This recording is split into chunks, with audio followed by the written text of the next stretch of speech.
हर दिन अपने घर को सेम एनर्जी एंड एंथुसियाज्म के साथ मैनेज करना थोड़ा सा मुश्किल है। अप्स एंड डाउन हर चीज़ में देखने को मिलते हैं। ऐसे ही थोड़ी ना बोल देते हैं कि ज़िंदगी आसान नहीं है। किसी दिन हम बहुत हैप्पी फील करते हैं और किसी दिन छोटी सी बात पर ही हमारा मूड ख़राब हो जाता है। किसी दिन लगता है कि ढेर सारा काम कर लिया और किसी दिन ऐसा लगता है जैसे कोई काम हुआ ही नहीं और पूरा दिन बस ऐसे ही वेस्ट चला गया। पर सच बोलूँ ना तो कुछ सिंपल से टिप्स अपनाकर छोटे छोटे से रूटीन्स बनाकर हम अपने टाइम को अच्छे से मैनेज कर सकते हैं और हमारा हर दिन एक प्रोडक्टिव डे साबित हो सकता है। Hello friends, welcome back to its homely habit. Almost सुबह के सारे ही काम हो चुके हैं। बच्चों को मैंने स्कूल भेज दिया है, ब्रेकफास्ट एंड ऑल भी फिनिश कर चुकी हूँ और अब ना मैंने उठाए हैं अपने कुछ क्लीनिंग हथियार, जिसमें एक क्लीनिंग ग्लव है, माइक्रोफाइबर क्लॉथ है और कॉलिन लिया है। आज मैं शुरुआत करूँगी अपने लिविंग रूम से। यहाँ पर जब सोफ़ा गया था ना तब मैंने बहुत अच्छे से पूरी ही कमरे को डीप क्लीन टाइप का कर दिया था। और यहाँ पर जो टीवी के पास ये कॉर्नर शेल्फ लगी हुई है तो इसको ना मैं 2 दिन छोड़कर तीसरे दिन क्लीन करती हूँ। पूरे घर का जो भी डेकोर आइटम वगैरह जो भी चीज़ें हैं ना वो सारी मैं इसी तरीके से करती हूँ। रेगुलर बेसिस पर हर चीज़ की क्लीनिंग नहीं करती हूँ। जिन चीज़ों को ज़रूरत होती है क्लीनिंग की, जैसे कहीं पर क्लटर इकट्ठा हो गया, साइड टेबल पर चीज़ें इकट्ठी हो गई, या जो टीवी की स्क्रीन है, इन चीज़ों को मैं रेगुलर बेसिस पर क्लीन करती हूँ। बाकी जो भी डेकोर आइटम वगैरह हैं या इस तरह की जो भी शेल्फ हैं या अलमारी हैं तो उन चीज़ों को ना मैं 2 दिन के बाद ही क्लीन करती हूँ। तो यहाँ पर इस तरीके से ना कई सारे वायर वगैरह यहाँ पर इकट्ठे रहते हैं, जैसे कि टीवी का हो गया, जो भी प्लग पॉइंट है, वाईफाई है, बहुत सारे यहाँ पर इकट्ठे हो जाते हैं ना। तो उन सबको हाइड करने के लिए इस वाले घर में मेरे पास कोई ऐसी चीज़ नहीं है। तो इस कॉर्नर के पास ही सारा पीछे वाला जो क्लटर है वो छुप जाता है इस शेल्फ़ को रखने की वजह से।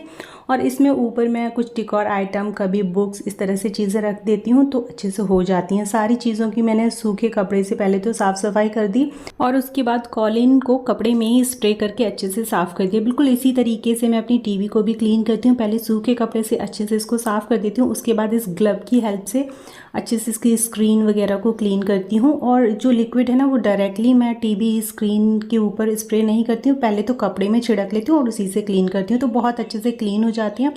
और इस ग्लव के जो भी जो मटेरियल है ना वो बहुत सॉफ्ट है, तो किसी भी चीज़ के ऊपर कोई स्क्रैच या कुछ भी नहीं आता है।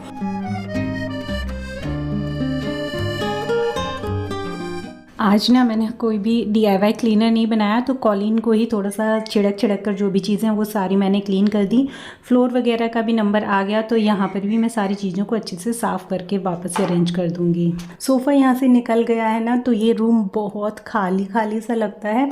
तो मैंने 2 इस तरह के मैट्रेसेस लगाए हुए थे और उनके ऊपर बच्चों को सुबह स्कूल भेजने से पहले मेरी बेटी ना उसको अपनी सारी चीज़ें खेलने के लिए चाहिए, कलरिंग के लिए चाहिए, तो मैं प्रिंट आउट्स वगैरह निकाल देती हूँ, वो करती हूँ। और उन लोगों के स्कूल जाने के बाद ही मैं सारी चीज़ें ऐसे क्लीन करती हूँ। सुबह जल्दी उठने की आदत की वजह से ना काफ़ी सारा एक्स्ट्रा टाइम मिल जाता है, तो उस टाइम पर घर की पूरी फ्लोर्स पे जो भी कमरे हैं, हॉल है, हर जगह झाड़ू पोछा हो जाता है। और बच्चों के उठने के बाद थोड़ा सा अस्त व्यस्त होता है, चीज़ें इधर उधर फैलती हैं। तो जब ये सारी क्लीनिंग मैं कर लेती हूँ ना, इसके बाद एक बार झाड़ू और लगाती हूँ, उसके बाद घर पूरी तरीके से अच्छा हो जाता है।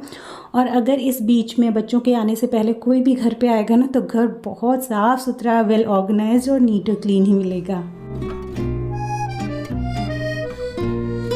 अब इसी टाइम पर जितने भी मेरे घर में डेकोर आइटम्स लगे ना, चाहे किसी भी कमरे में हों, तुरंत मैं इन सारी चीज़ों को क्लीन करती हूँ। और जो भी स्विच बोर्ड्स वगैरह हैं, जितनी भी चीज़ें मैंने लगा रखी ना, इसी टाइम पर मैं क्लीन करती हूँ। बहुत जल्दी जल्दी सारी चीज़ें क्लीन हो जाती हैं। और मतलब जो भी विंडो वगैरह है ना वो उनको मैं बंद ही रखती हूँ, मोस्टली मॉर्निंग के टाइम पर और इवनिंग में, रात में खुली रखती हूँ। और बाकी दिन में जब तेज़ हवाएँ चलती हैं ना उस टाइम पर मैं बंद ही रखती हूँ। तो धूल मिट्टी उतनी ज़्यादा नहीं आती है, पर हाँ आती है, तो मुझे 2 दिन आराम से सुकून रहता है और तीसरे दिन मैं इन सारी चीज़ों की क्लीनिंग करती हूँ। तो मतलब ज़्यादा टाइम नहीं लगता है जब आप इस तरह से अपने काम करते हो। जितने भी स्विच बोर्ड्स वगैरह हैं, अगर उनके ऊपर थोड़ी भी धूल वगैरह लगती है तो उनको क्लीन कर देती हूँ। अगर दाग धब्बे लगते हैं तो क्लीनर छिड़क कर अच्छे से रब कर देती हूँ, तो सारी चीज़ें छूट जाती हैं।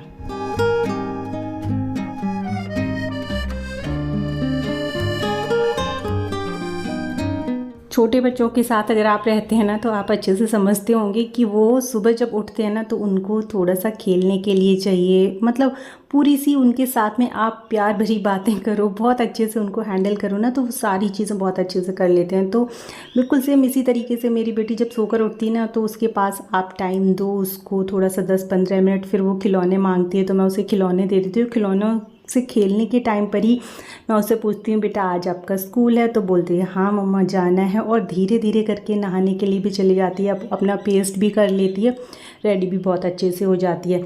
बस उसके जाने के बाद मुझे थोड़ा सा काम बढ़ जाता है कि उसके जो भी टॉयज़ वगैरह इधर उधर पड़े होते हैं वो थोड़े से संभाल के रखने होते हैं, और जो भी बेडशीट वगैरह ख़राब हुई होती हैं सुबह उठने के टाइम पर तो वो सारी चीज़ें मैं ठीक कर देती हूँ अच्छे से। ज़्यादा टाइम नहीं लगता है इन चीज़ों में। तो आज मैं आई हूँ अपने दूसरे कमरे में, और यहाँ की जो ये ऊपर वाली लॉफ्ट है ना तो इसको आज मुझे क्लीन करना है। मतलब यहाँ पर काफ़ी सारा सामान रखा हुआ पूरा भरा हुआ है, बिल्कुल भी स्पेस नहीं है, तो थोड़ी सी यहाँ से मुझे डीक्लटरिंग भी करनी है, और जो चीज़ें यहाँ पर रखी हुई हैं काम की हैं उनको भी अच्छे से क्लीन करके वापस से ऑर्गेनाइज़ करना है।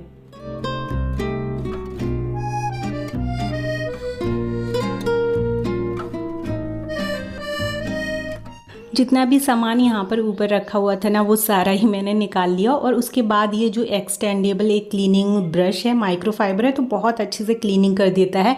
मतलब ऊपर के लॉफ्ट की जो फ्लोर है वहाँ पर पहुँचती नहीं हूँ, पर इसकी हेल्प से ना बहुत अच्छे से वहाँ की धूल साफ़ हो जाती है। जितना भी मतलब बंद रहता है तो इतने ज़्यादा नहीं होता है, पर हाँ 3-4 महीने में इसको क्लीनिंग की ज़रूरत पड़ती है तो वो मैं कर देती हूँ अच्छे से। जो भी चीज़ें यहाँ पर रखी हुई थी वो सारी निकाल ली, और ये वाला ना सूटकेस भी रखा हुआ था, इसका कवर ख़राब हो गया था, और सूटकेस भी इधर उधर से थोड़ा सा मतलब काफ़ी पुराना है तो हो गया है, तो इसको मैं कवर करूँगी। इस तरह की पुरानी टी शर्ट्स ली हैं मैंने, और ये जो थोड़ी सी डार्क कलर की टी शर्ट है ना तो इसको मैं इसके ऊपर से देख रही हूँ, अगर आ जाए तो अच्छा है, वरना अलग से कवर बनाना पड़ेगा। और अच्छे से आ गई है क्योंकि ये थोड़ी सी स्ट्रेचेबल टाइप की टी शर्ट्स होती हैं ना तो अच्छे से आ जाती हैं, तो पूरे ही इसके ऊपर अच्छे से कवर हो गई हैं। जो इसकी बाजू थी वो मैंने अंदर से फोल्ड कर दी, और कॉलर के पास में हैंडल पकड़ने की भी जगह है, तो अच्छे से अब इसका कवर बन गया, मुझे अलग से नहीं बनाना पड़ा, और मैंने वापस से इसे ऊपर लॉफ्ट में रख दिया। जितना भी सामान काम का था वो सारा ही मैंने क्लीन करके वापस से अरेंज कर दिया है। और उसके बाद ऊपर में ना मैंने बहुत सारे अपने बच्चों के पुराने टॉयज़ रखे हुए थे, मतलब खेलते नहीं है ना, मैं सेट में करके देती हूँ। जैसे अभी मैंने 2 सेट निकाल के रखे हैं, बाकी सारे खिलौने अलग रखे हैं, तो बच्चों का मन सारे खिलौने देख के ना बहुत जल्दी भर जाता है, तो मैं 2-2 के सेट में देती हूँ। जैसे 10-15 दिन बाद वो 2 सेट जो अभी वो यूज़ कर रहे हैं वो रख दूँगी, फिर अलग से 2 सेट निकाल दूँगी, तो इस तरीके से बच्चों का मन भरता नहीं है अपने खिलौनों से, और हर खिलौना यूज़ में आता है। पर अभी भी ना बहुत सारे खिलौने रखे हैं, और पर्सनली बेटी के लिए ना मैंने बहुत कम ही खिलौने परचेज़ करे, क्योंकि बेटे वाले सारे खिलौने रखे हुए थे। अब सेम चीज़ को दोबारा परचेज़ करने में पैसे भी बर्बाद होते हैं, और वही चीज़ें ना वापस से रिपीट होती रहती घर में, तो क्या फ़ायदा। जो भी चीज़ें एग्जिस्टिंग थी वो मैंने नहीं ख़रीदी, और उसको जो चीज़ें अभी पसंद आती हैं, जैसे लड़कियों को गुड़ियाँ वगैरह, किचन सेट, इस तरह की चीज़ें पसंद आती हैं, तो वो सारी मैंने नई खरीद कर मतलब जब भी होता है ना तो दे देती हूँ। ऐसा नहीं कि हर बार दूँ। बहुत सारे ऐसे एक बैग भर के टूटे फूटे खिलौने निकले, तो इन्हें मैं अलग रख रही हूँ। और जितने भी अच्छे खिलौने थे वो सारे ही मैंने एक इस तरह के शॉपिंग बैग में भर के रख दिए हैं, और इन्हें मैं ऊपर लॉफ्ट में रख दूँगी तो घर में कहीं भी फैली हुई चीज़ें नज़र नहीं आती हैं। और अब ना ऊपर से ही इस तरह की एक चौकी निकली है, जिसे मैंने 2 साल पहले दिवाली के टाइम पे परचेज़ करा था, और जब भी मौका लगता है ना मैं इसको निकाल लेती हूँ कहीं पे डेकोर पीस ऐड करने के लिए, या फिर जब भी जैसे अभी फेस्टिवल आ रहे हैं ना, रक्षाबंधन, जन्माष्टमी, इस तरह के, तो वहाँ पर यूज़ हो जाते हैं। और ये वाले फ्लावर भी ना मैं रख कर भूल गई थी, ऊपर की लॉफ्ट में ही थे, और मैंने बहुत ढूंढा, इन्हें नहीं मिले थे, तो ये वाले भी इस तरह की डेकोरेशन वगैरह में ना काफ़ी काम आते हैं, तो आज मुझे ये सारी चीज़ें मिल गई।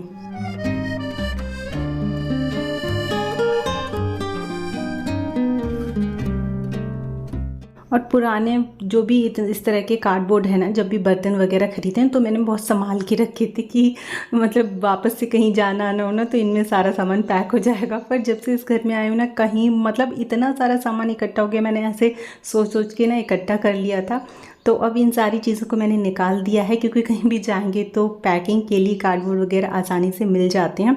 और अब इस कमरे की जो भी विंडो वगैरह है ना, उसको भी अच्छे से क्लीन कर दूं, क्योंकि सबसे ज़्यादा धूल मिट्टी ना विंडो और कर्टेन के पास ही ट्रैप होती है। और यही चीज़ें मतलब फर्स्ट बैरियर की तरह हमारे घर में काम करती हैं। जब भी कोई भी धूल मिट्टी बाहर से आती है तो इन सब को भी मैं इसी टाइम पर क्लीन कर रही हूँ। घर की जब भी कोई भी क्लीनिंग रूटीन या इस तरह की चीज़ें फॉलो करो ना, तो जो भी हमारे बेसिक क्लीनिंग टूल होते हैं ना, वो काफ़ी हेल्प करते हैं। जैसे एक्सटेंडेबल जो डस्टर मैंने आपको दिखाया, ऊंची ऊंची दीवारों पर ऊपर की लॉफ्ट में आसानी से क्लीनिंग हो जाती है। आपको मतलब बेड के ऊपर ही सिर्फ चढ़ना पड़ेगा बस। और छत वगैरह की, फ़ैन वगैरह की क्लीनिंग तो आप फ्लोर पर खड़े होकर ही कर सकते हो। और जो अभी छोटा सा मैंने एक ब्लू कलर का डस्टर दिखाया, उससे आप विंडो की क्लीनिंग बहुत आसानी से कर सकते। जो भी डेकोर आइटम्स वगैरह आपके घर में लगे हैं उनको, मतलब इस तरह की सारी पर्दे वगैरह उससे आसानी से क्लीन हो सकते हैं। और माइक्रोफाइबर क्लॉथ तो मतलब ऑल टाइम हिट है। हर तरह की धूल मिट्टी या जो भी क्लीनिंग हो ना, इससे हर तरह की आप क्लीनिंग कर सकते हो।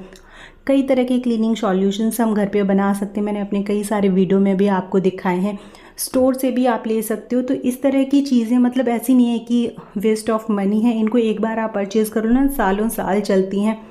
मैंने ब्लू कलर का ये जो डस्टर मेरे बेड पे रखा है ना, ये कम से कम 5-6 साल पुराना है। और मैंने सिर्फ लगभग ऐसे 200 के आसपास में इसे परचेज़ किया होगा। तो 200 रुपये में 5-6 साल से काम कर रहा है और अभी भी अच्छी कंडीशन में है। बेड के ऊपर इस तरह की जो भी डिज़ाइन बनी हुई है ना, इसे मैंने सिंपली पानी को थोड़ा सा स्प्रे करके कपड़े के ऊपर अच्छे से क्लीन कर दिया। तो जो भी दाग धब्बे होते हैं ना, वो बहुत अच्छे से छूट जाते हैं। और सेम उसी कपड़े को यूज़ करके मैंने जितना भी इसमें वुडन वर्क है उसको क्लीन कर दिया। और टाइम टू टाइम ना मैं इस पर ऑयल की कोटिंग कर देती हूँ, तो जो लकड़ी है ना वो अच्छी बनी रहती है और इसमें शाइनिंग भी रहती है। और आज ही जब सारी चीज़ें क्लीन हुई हैं तो मैंने सोचा यहाँ की जो बेडशीट अभी गंदी हुई है, इतनी सारी क्लीनिंग करी है, तो इसको भी अभी चेंज करना है।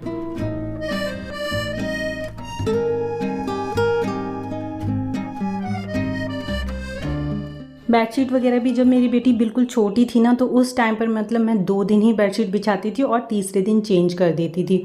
पर अभी मैं हफ्ते में सिर्फ 2 दिन बेडशीट चेंज करती हूँ और उसी से मेरा काम हो जाता है। अब बेडशीट मतलब अब बच्चे स्कूल जाने लगे ना, तो इतनी ज़्यादा गंदी नहीं होती हैं। आने के बाद ही थोड़ा यहाँ धमा चौकड़ी मचेगी। और वैसे भी इस वाले बेडरूम में ना बहुत कम ही लोग आते जाते हैं। मतलब यहाँ पर जैसे कपड़े फोल्ड करने हुए सूखने के बाद या आयरनिंग वगैरह करनी हुई, तो वो चीज़ मैं करती हूँ। या कभी भी बच्चों का कोई इस तरह का प्रोजेक्ट मिला है तो जिसमें थोड़ा सा टाइम लग रहा है, चीज़ें मतलब ज़्यादा फैलेंगी, तो उस टाइम पर मैं इस रूम का यूज़ करती हूँ। तो यहाँ पर मैंने बिल्कुल ही प्लेन इस तरह की लाइट ब्लू कलर की बेडशीट लगाई। ये मैंने बहुत मन से ख़रीदी थी और मतलब बच्चे छोटे थे ना, तो बिछा नहीं पा रही थी। पर अब स्कूल जाने लगे अच्छे से तो मैंने बिछा दी। और इस तरह का एक मेरे पास कपड़ा पड़ा हुआ था जिसे मैं रनर की तरह यूज़ कर लेती हूँ, तो इसे मैंने डाल दिया है। क्योंकि अगर बच्चे वगैरह बैठेंगे ना, तो मैं उसी कपड़े के ऊपर बिठाऊँगी जो रनर मैंने डाला है। और कुशन को कुछ इस तरीके से ना एकदम से थोड़ा सा करके फ्लफ़ी बना लेते हैं। जैसे इसके अंदर जो भी मटेरियल होगा ना, अच्छे से फूल जाएगा। तो एक ही कुशन मैंने रखा है, ज़्यादा चीज़ें मैंने बेड के ऊपर ऐड नहीं करी हैं, जगह घेरती हैं। और क्लीनिंग में भी मुझे ना थोड़ा सा अनकम्फर्टेबल लगता है। साइड टेबल को अच्छे से क्लीन कर दिया। और इस बार मैंने यहाँ से जो फ्लावर वास रखा था उसे हटा के ये छोटा सा टेबल लैंप रखा है। मतलब मुझे अच्छा लगता है जब चीज़ें चेंज करके रखते हैं या चीज़ों को शफ़ल करके रखते हैं ना, तो लुक थोड़ा सा चेंज हो जाता है। मुझे तो बहुत हैप्पी फील होता है देख देख कर। और ये वाला जो अभी मैंने चौकी निकाली थी ना, तो इसको यहाँ पर कॉर्नर पे रखने के लिए मैं सोच रही थी। और बिल्कुल ना इसका साइज़ परफेक्ट है, हल्का सा थोड़ा सा एक बड़ा है। और यहाँ पर मैंने ना दही के डब्बे में एक मनी प्लांट ग्रो किया था। ये मनी प्लांट मेरा 7-8 साल पुराना है। जब मैं अपने घर में कोई पहला प्लांट लेकर आई थी ना, तब मैं मनी प्लांट ही लेकर आई थी और उसी से मैंने कट कर करके अभी तक इनको अच्छे से बना कर रखा है। जब जगह चेंज करते हैं तो थोड़ा बहुत इनकी हेल्थ पे असर पड़ता है, पर मैंने बहुत कोशिश करी, बहुत अच्छे से इनका ख्याल रखा है, तो अभी तक है। So friend, that is all for today. मैं इसी तरीके से अपने घर को संभालती हूँ। आप कैसे रखते हो कॉमेंट्स में ज़रूर शेयर करना। बाय।